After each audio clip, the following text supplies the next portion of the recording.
Adzan hanya untuk sholat 5 waktu. Makanya adzan nggak ada. Mengadzankan bayi nggak ada. Mengadzankan orang mati di kuburan nggak ada. Emang orang mati mau sholat?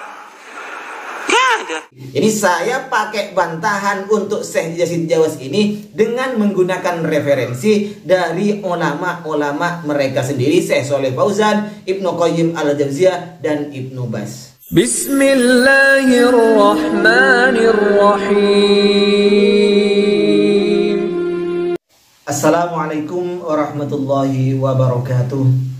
Alhamdulillahirabbil alamin. Wassalatu wassalamu ala sayyidina Muhammadin asrafil mursalin wa ala alihi wa sahbihi ajmain, amma ba'du. Sebagaimana kita dengar di awal tentang penjelasan salah seorang Ustadz Wahabi yang sudah terkenal, yaitu Ustadz Yazid Jawas.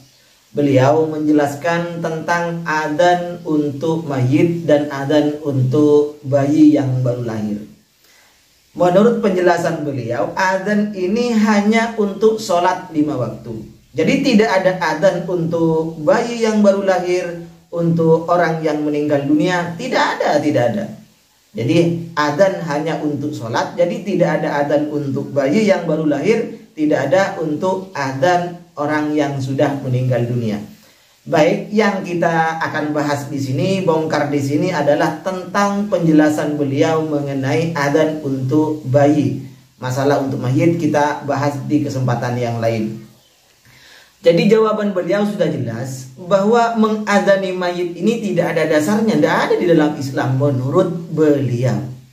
Lalu bagaimanakah sekarang sebenarnya penjelasan ulama-ulama tentang mengadzani bayi yang baru dilahirkan itu? Telinga kanannya diadzani, kemudian telinga kirinya itu diiqamai. Bagaimana hukumnya? Baik, saya akan menjelaskan di sini dari penjelasan Syekh Wahabi, yaitu Syekh Muhammad Shalih Fauzan. Beliau juga adalah salah seorang kibarul ulama di Arab Saudi. Ini penjelasannya. يقول وهل ورد أيضا فضل ومن السنة أن يؤذن ويقام في أذن الطفل حين ولادته؟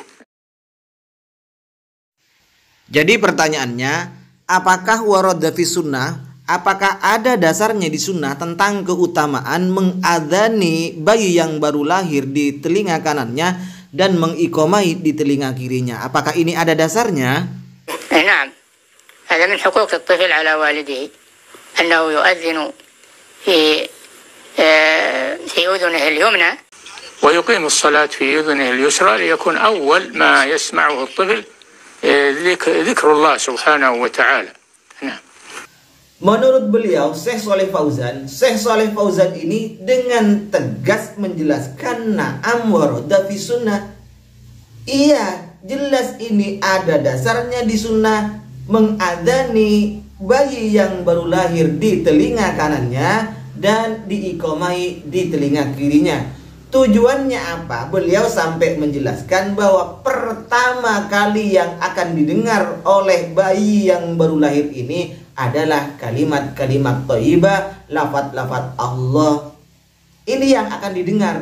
Jadi Allahu Akbar, kalimat takbir syahadat yang akan didengar pertama kali oleh bayi ini, fungsinya, ini faidahnya diadzani dan diiqamai bayi yang baru lahir. Bahkan beliau tegas, na'am, iya ada, ini ada dasarnya di dalam sunnah.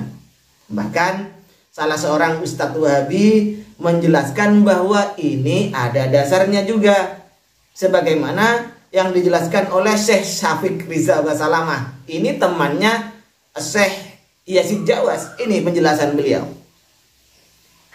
Apakah amalan sunnah apa saja ketika anak yang baru dilahirkan? Diadzani, tahnik, sholat, apakah ada dalil dan contoh dari Rasul SAW? Adapun masalah diadzani dan diiqamai, terjadi perbedaan pendapat di antara para ulama tentang derajat hadis. Ibnu Qayyim rahimahullah ta'ala menyebutkan dalam kitabnya Tuhfatul Maudud fi Ahkamil Maulud, beliau menyebutkan ada 3 hadis yang berkaitan dengan mengadzani dan mengiqamai. 2 hadis itu dhaif, lemah. Yang satu oleh beliau dikuatkan, sehingga beliau berpendapat bahwa saya mengadzani dan mengqamatin itu termasuk sunnah. Jadi Syafiq Riza Basalama ini menjelaskan bahwa hadis tentang adzan untuk bayi ini ada 3. 2 didhaifkan oleh Ibnu Qayyim, yang 1 itu oleh Ibnu Qayyim dikuatkan, sehingga Ibnu Qayyim memilih untuk mensunnahkan mengadani bayi yang baru lahir. Tidak serta-merta sebagaimana penjelasan Syekh Yazid Jawas langsung tidak ada dasarnya di dalam Islam. Ini tidak ada adzan untuk bayi yang baru lahir. Nah, ini jadi sudah jelas Syekh Yazid Jawas ini berbeda dengan mufti di Arab Saudi Syekh Shalih Fauzan, dan berbeda dengan kibarul ulama murid Ibnu Taimiyah yang menganggap mengadani bayi yang baru lahir ini adalah sunnah, yaitu Syekh Ibnu Qayyim al-Jauziyah. Baik, demikian pula kita bahas penjelasan Syekh Ibnu Baz tentang mengadani bayi yang baru lahir. Bagaimana menurut beliau? Ini penjelasannya. Penjelasan dari Al-Imam Ibnu Baz. Jadi di sini judulnya Hal yusra'u al-adan wal iqamatu fi udhunail mauludi. Apakah disyariatkan adzan dan iqamah di 2 telinga bayi yang baru lahir? Mari kita dengarkan jawaban Ibnu Baz ini ya. ورد في بعض الأحاديث أنه أذن في الجملة ويقام في اليسرى وفي سندها بعض الضعف ولكنه من عمل المسلمين. Jawaban beliau ada di sebagian hadis, yaitu bahwasanya mengadzani di telinga kanan dan mengiqamai di telinga kiri. Tetapi syaratnya ada dhaifnya. Tetapi ini adalah min amalil muslimin, dari pekerjaan orang-orang Islam. Selanjutnya,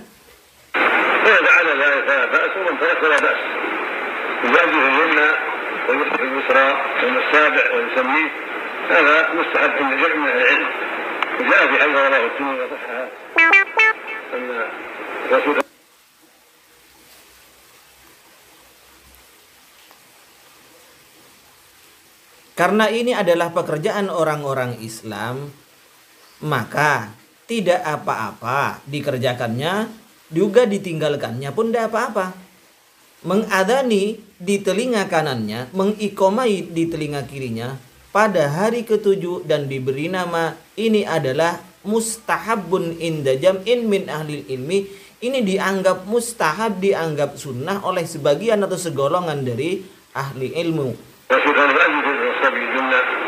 وجاء في حديث آخر أنه كان يطيف اليسرى كان عمر بن عبد العزيز وأبناء أهل العلم يفعلون هذا الشيء فانفرج عليه من المسلمين ومن ترك هذا فلا بأس فقد جاء ثم سن ابن إبراهيم. Memang ada di sebagian hadis yang diriwayatkan oleh Imam At-Tirmidzi dan beliau menganggap hadis ini sahih, bahwa Rasulullah Shallallahu Alaihi Wasallam mengadani di telinga bayi yang kanan. Kemudian ada di sebagian hadis lagi bahwasanya beliau itu Rasulullah Shallallahu Alaihi Wasallam mengiqamai di telinga kirinya. Umar bin Abdul Aziz berkata, dan jamaah min ahlil ilmi, bahwa ini sangat bermanfaat. Annahu yanfa'uhu hadza syai'. Ini bermanfaat terhadap bayi. Ini penjelasan Imam Ibnu Baz. Nah, dari sinilah maka kita bisa tarik kesimpulan bahwa Syekh Yazid Jawas ini ngopinya kurang kental, pikniknya kurang jauh, sehingga pokoknya yang ia pahami ini yang harus benar, sekalipun ulama mereka sendiri menjelaskan sebagaimana Syekh Shalih Fauzan, bahkan kibarul ulama di kalangan mereka murid Ibnu Taimiyah yang memperbolehkan bahkan menganggap hadisnya ini kuat, ini tidak dipakai atau gimana ya, tidak tahu apa tidak dipakai oleh Syekh Yazid Jawas ini. Bahkan Syekh Ibnu Baz ini juga menjelaskan boleh seperti itu. Silakan mau adzan iya, tidak mau adzan iya, bukan langsung serta-merta tidak ada dasarnya seperti itu. Ini ya, ini tentang perbedaan Syekh Yazid Jawas dengan ulama-ulama mereka sendiri. Jadi saya pakai bantahan untuk Syekh Yazid Jawas ini dengan menggunakan referensi dari ulama-ulama mereka sendiri, Syekh Shalih Fauzan, Ibnu Qayyim al-Jauziyah, dan Ibnu Baz. Mudah-mudahan bermanfaat. Wa khairan minni. Wassalamualaikum warahmatullahi wabarakatuh.